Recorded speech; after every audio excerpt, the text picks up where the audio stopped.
Lord, sometimes when you chosen, it feel like you frozen. Them dreams and them visions in your mind, but you hold them back from yourself like you don't know you golden.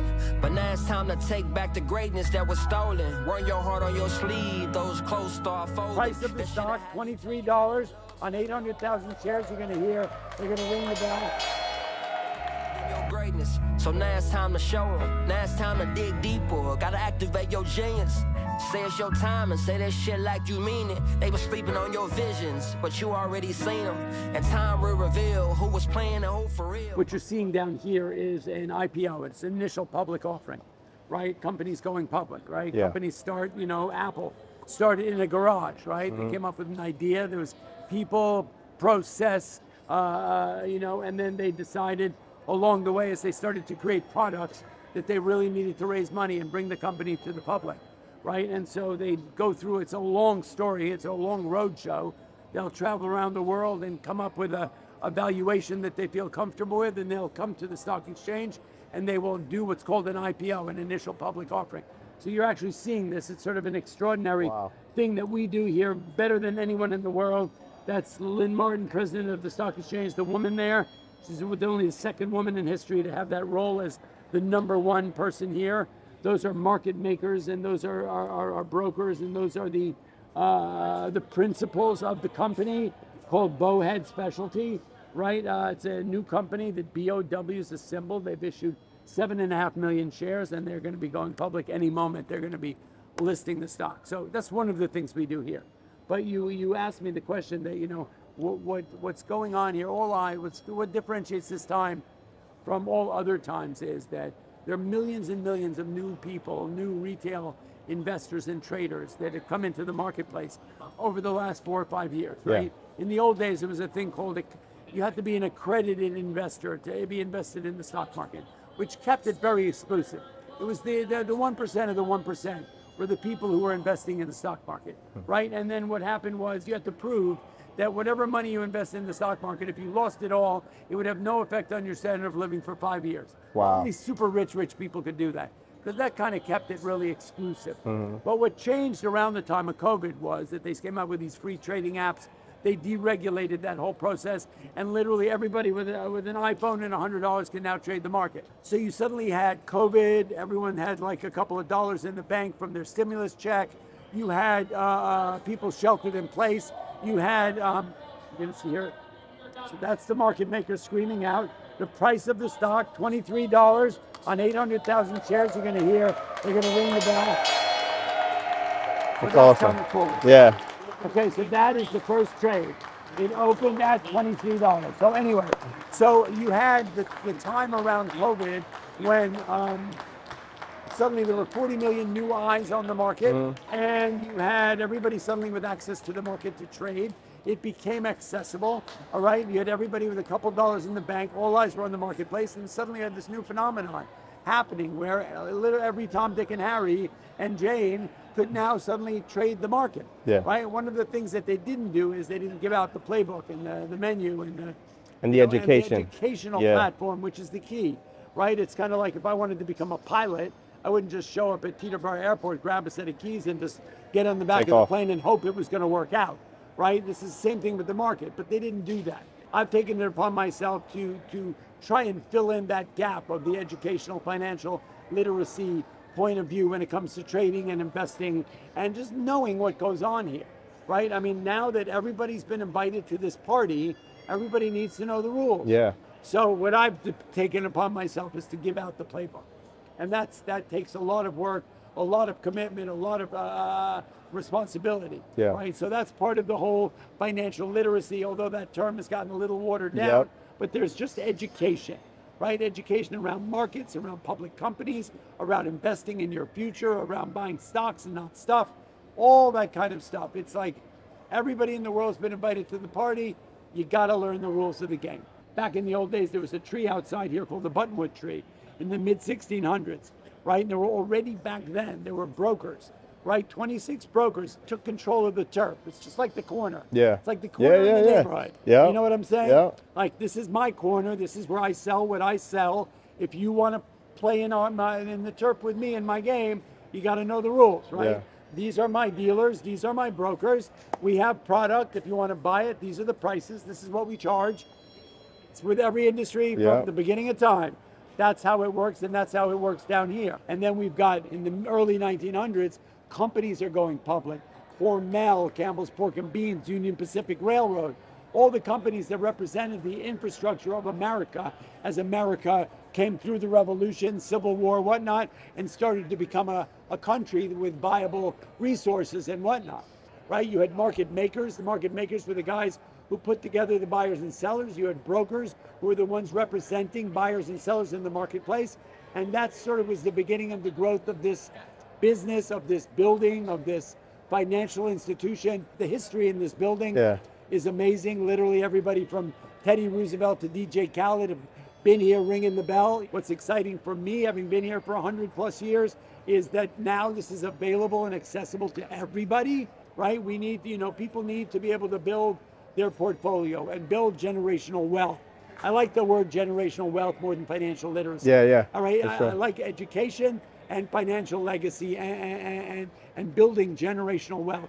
That means that you're changing the narrative of peoples who are living paycheck to paycheck, and then you've got this new generation of people changing the narrative and investing in their future and building generational wealth, right? So that you and your children, your children's children, will be able to have a different life than you had growing up or your parents had growing up. So aside from the obvious, which you just mentioned, with COVID now allowing it to be an open market and people coming in, what do you feel like has changed aside from that since you came in back in 1980? Well, clearly the technology part of it, right, Okay. which has changed in every industry. And I don't like us to get pigeonholed with it, even though it's been a big changer for us, but everybody, whether it's branding and advertising, whether it's digital media, whatever it is, technology and the changes and advances in technology have changed every business.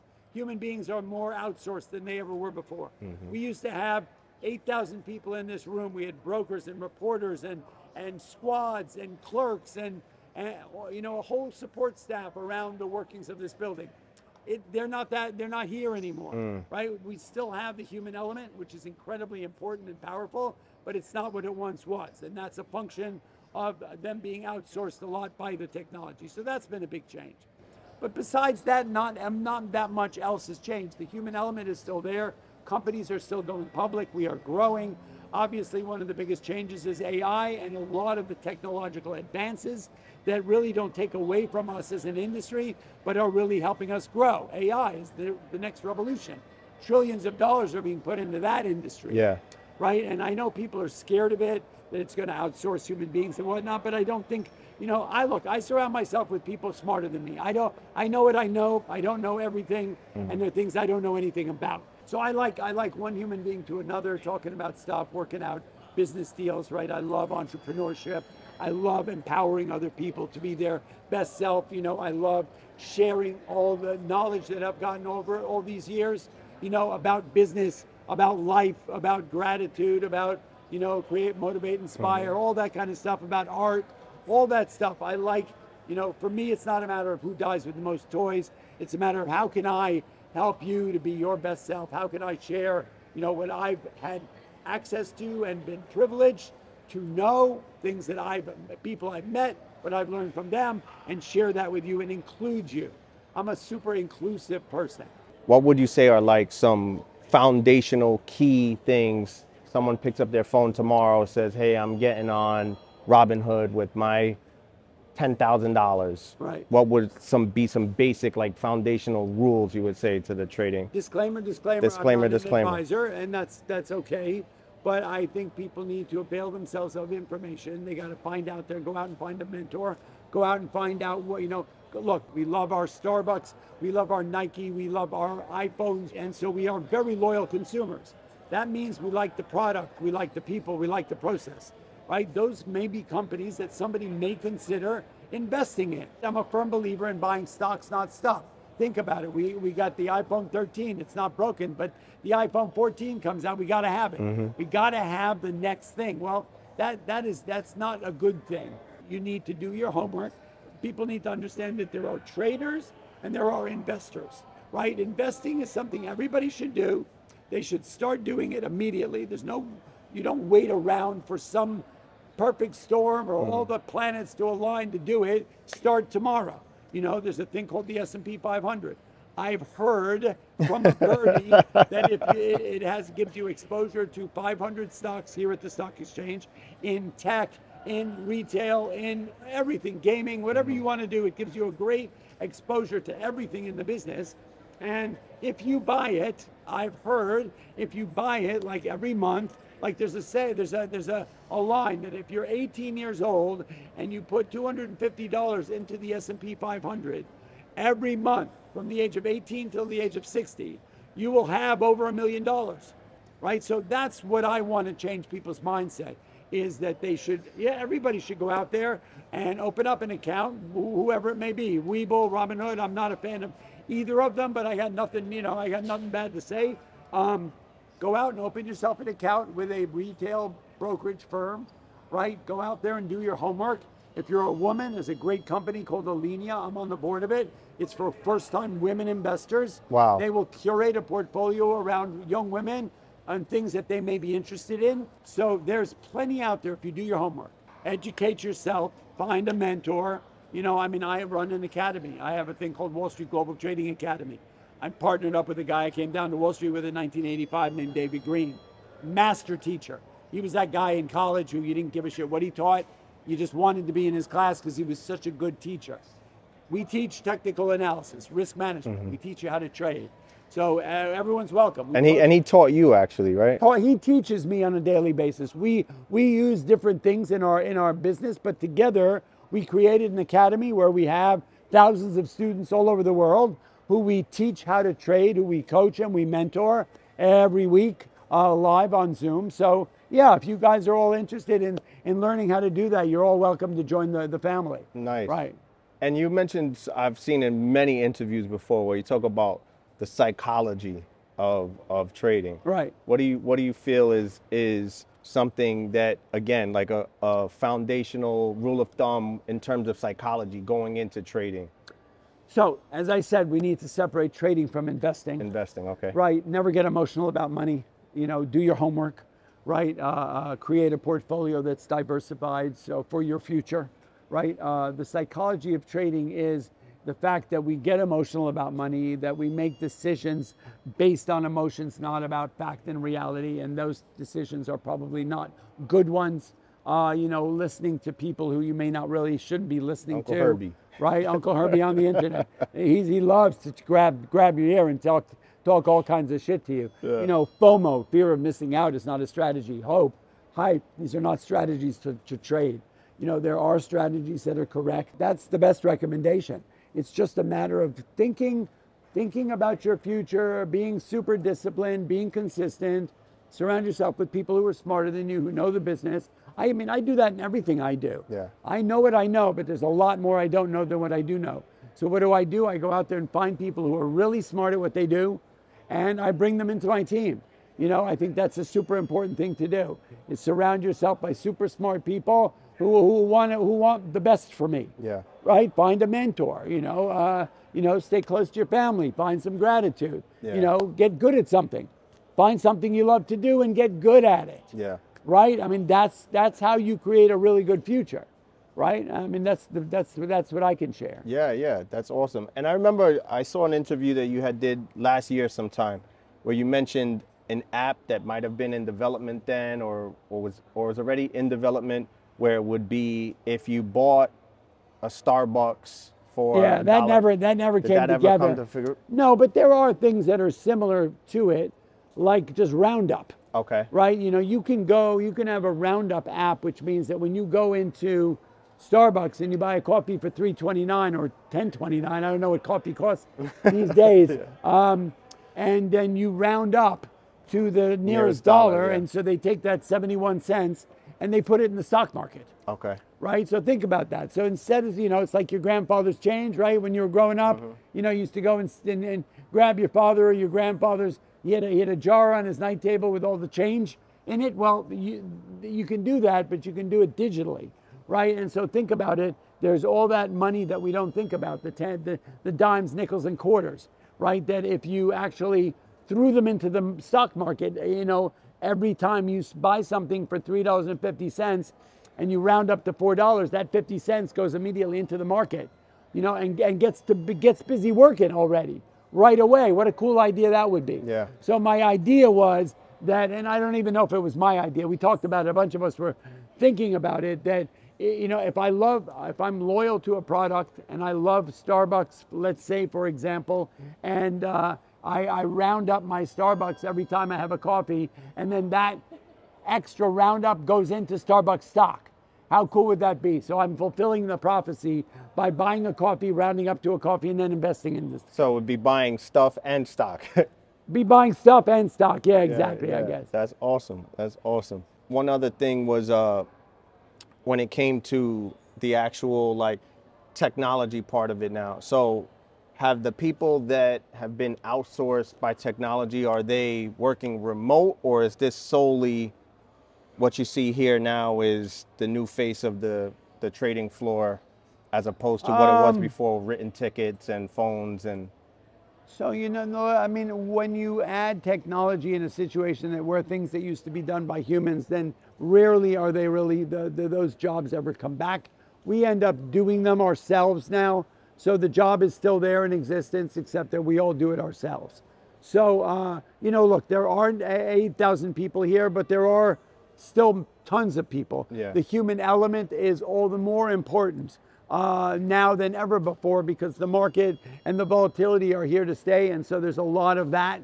So, you know, algorithms are only as good as the people who wrote them. Yeah. So when you've got wars going on and banking crisis going on and interest rates and Federal Reserve and all these, you know, life used to be a 250-piece puzzle. Well, now it's a 1,000-piece puzzle, right? And so that makes it that much more complicated to figure out how this goes. So there are places for everybody, as long as you find some little niche, right? I mean, I'm a cup half full guy, not a cup half empty guy. So when other people, you know, tend to be sort of like, oh my God, life's changing and this really sucks, like I'm looking for opportunity, right? So go out there and look for opportunity in every situation, even when things look darker. But it's happening in every industry, you know. Technology is in machine learning and AI and all that stuff is just, you know, it's the future. I can only fight it to a point. And then I just got to kind of throw in the towel and go, okay, you got, you know, you either rather fight than switch. Yeah. Right? I mean, I want to be happy and not, you know, not always right. And so I figure out my path. So, you know, but, you know, opportunity is the key. Humanity is the key. So if you put together human beings with opportunity, you'll find a way. You know, the journey will be that much more powerful. Yeah. And I just want to ask you one more question, Peter. I don't want to take too much of your time. So a lot of the entrepreneurs that I talk with, we always talk about routines and time blocking and their schedule. And I happened to come across an interview of yours where you talked about how you mapped out your entire day in terms of what activities you were doing, when you got back to making your calls or so on. Is that because it's been a proven strategy, or is that just a routine that you've developed over the years and that's what's gotten you to be successful? You know what? I'm a very routine-based person. I wear the same clothes all the time. I mean, I clean them, but I have the outfits, the costume, I wear the same things. Yeah. And I do very similar things. And I'm probably a little OCD-ish in that way, that I like tradition, I like rituals, I like to do, it makes I have sort of a little bit of a spectrum-y brain, so it brings me sort of some level of peace that I know what to expect. Now, what goes in that day, so that's kind of just a time blocker.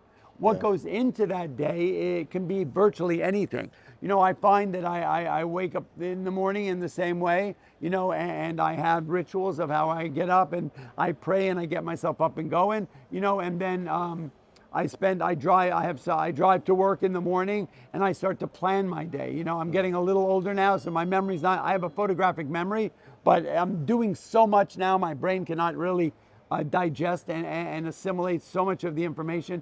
So I spend the first 45 minutes of my day trying to, you know, reading through my text to see what do I actually have going on today. And I spend the first hour basically meeting with strategic partners that will hopefully work towards a new situation for me. I'm always growing. I'm always looking for new opportunity. I'm on the board of 10 different companies. I'm doing a lot of stuff with media besides social media.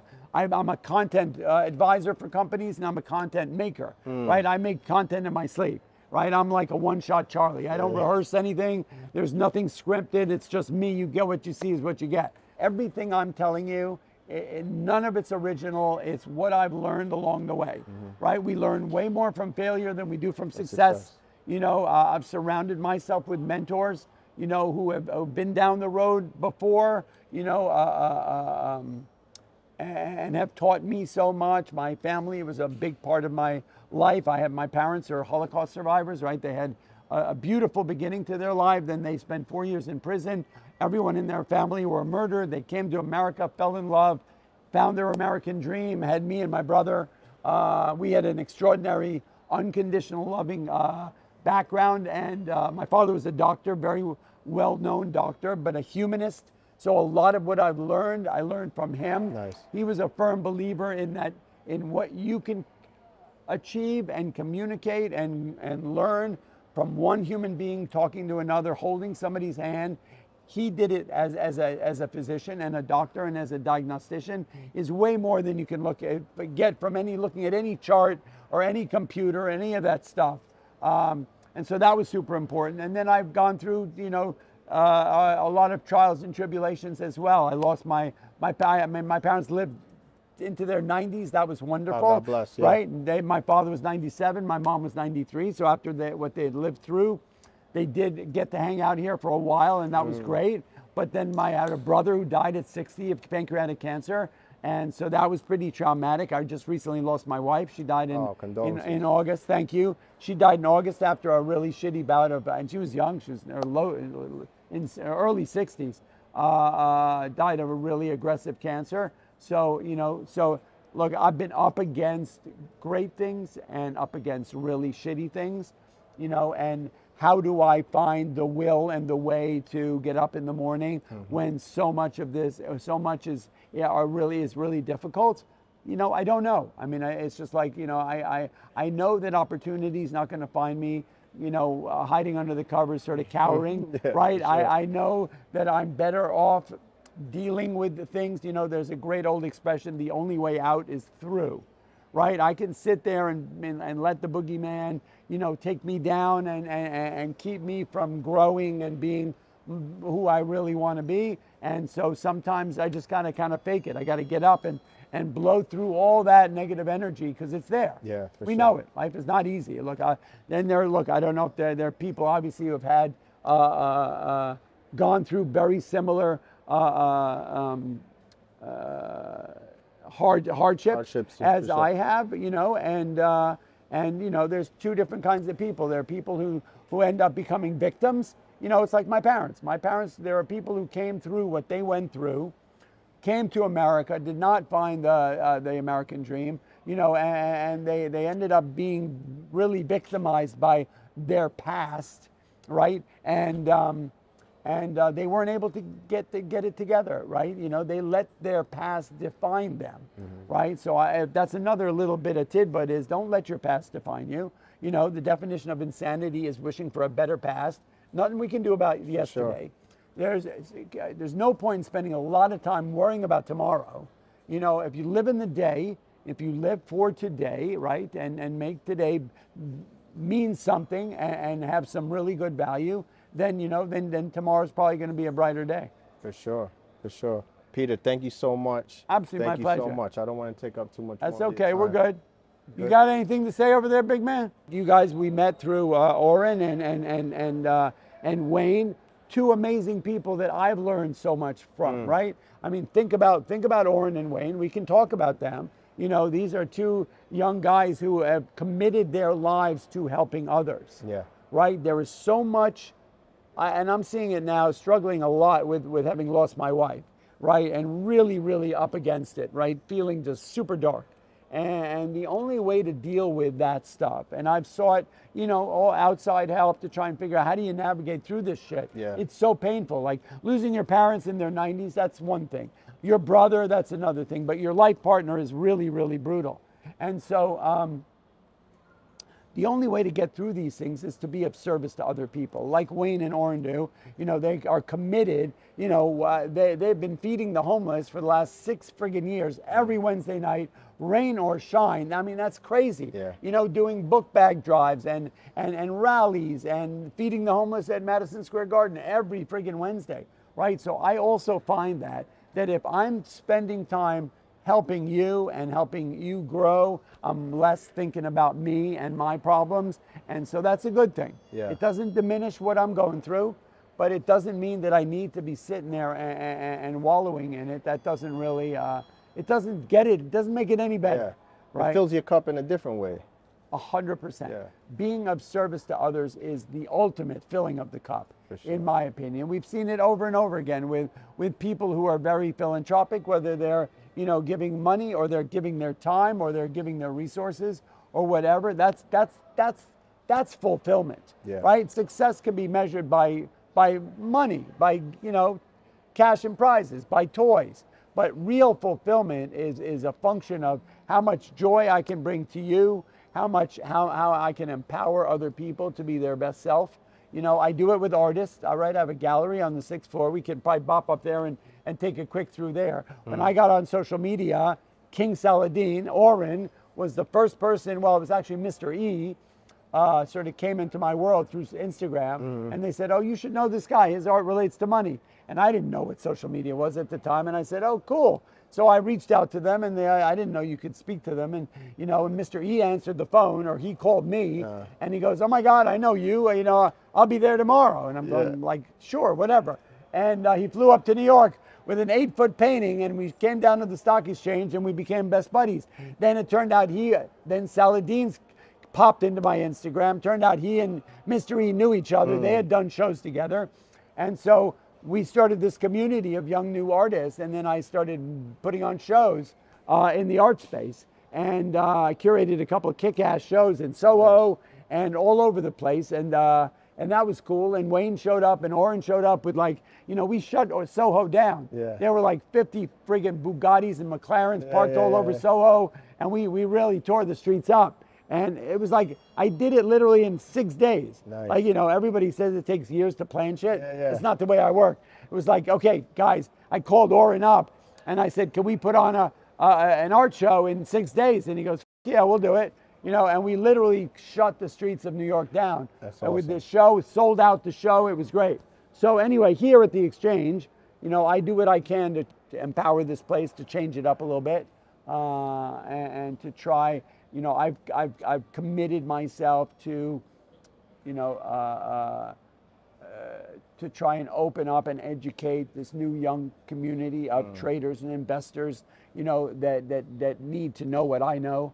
And not everybody's teaching them. Not everybody is. I tend to be a little more accessible by my manner and by my humor and by whatever. You know, I'm not everybody here can go on TikTok and get 3 million views, you know, walking up and down Wall Street, you know, with a 50-pound Hershey's Kiss screaming and yelling and shit. So that's kind of fun. But anyway, so I have a gallery on the 6th floor. We're just about to launch a new show with King Saladeen and Mr. E and a couple other young artists. Nice. Like a 16-year-old and a 17-year-old kid, who I'm sort of trying to highlight them and get their face and their name out there. So this Mr. E, right? His work relates to money. He's a young artist from Jersey and from Miami. Super well known. Good friends with Oren and those guys. Nice. Right? And then this is part of an NFT that came out called Boss Beauties. We've done collaboration. We sold 10,000 of these in 90 minutes, raised $5 million for scholarships for women. So it's a company called My Social Canvas, which is all about empowering young women in scholarship. So this is called The President. So it's a very cool piece. This is an original KAWS. Do you know who KAWS is? No. KAWS is one of the most famous artists in the world right now. This piece is worth $500,000. Wow. So KAWS was a young artist. He's sort of an anonymous dude, but this was a series called The Clemsons, done after The Simpsons. But literally, his work is known all over the world. Some of the most powerful stuff in the world. This is a piece by a new young artist named Evan Sharma, 17-year-old kid. Super powerful stuff. his art is all conceptual. So he basically, I said, you got to make me a painting that relates to finance and the stock exchange and all that. So he came up with the concept where the whole industrial revolution started by the advent of the railroad. And as railroads were built and they came across the United States, that's how the U.S. was built. They created the flag, Civil War and whatnot, and then ending up here with the bull and the bear at the stock exchange. Nice. So it's a super cool piece. It's really conceptual, and it just kind of tells the story of the stock exchange. So did you curate? This is all my curation. Oh, nice. Yeah. These are young artists who I've been working with. Got and it. this is King Saladeen. This is called Going Public. So this is JP, the money bear, his character out front of the stock exchange. We commissioned this piece, and it's called Going Public. It's sort of like if JP was out, that's his character, his friend, that pays homage to his closest friend who died of cancer, was going public. That would be out front of the stock exchange. And then this is a piece by a guy named Daniel Cohen. He basically works off of the periodic table. You remember that from high school? Yeah. But basically, he does it around our lifestyles and whatnot. So this really talks about, it's got the hustle, entrepreneur, gold, crypto, real estate, fitness, art, sweets and wine and dining and all that kind of stuff. So it's very cool. It's all real. There's a Rolex, there's cash, whatever. So his name's Daniel Cohen, super talented guy. So yeah, these were all hung about a week and a half ago. This is going to be part of my new show, which is launching in about 2 weeks. So yeah, this is, I don't know what the name of the piece is, but it's amazing. It's sort of the periodic table, NYSE.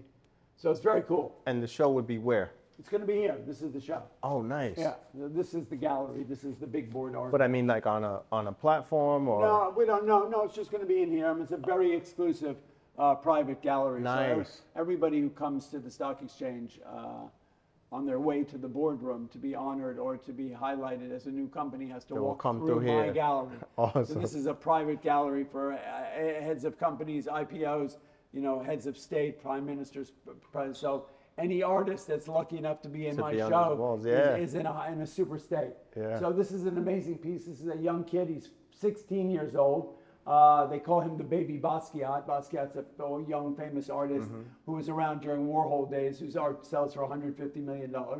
So this is a 16-year-old kid named Henry Reed, and this is sort of his commission about the stock exchange. So it kind of calls in, we were established in 1792. That's a Tesla and a private plane. That's Alexander Hamilton on a $10 bill.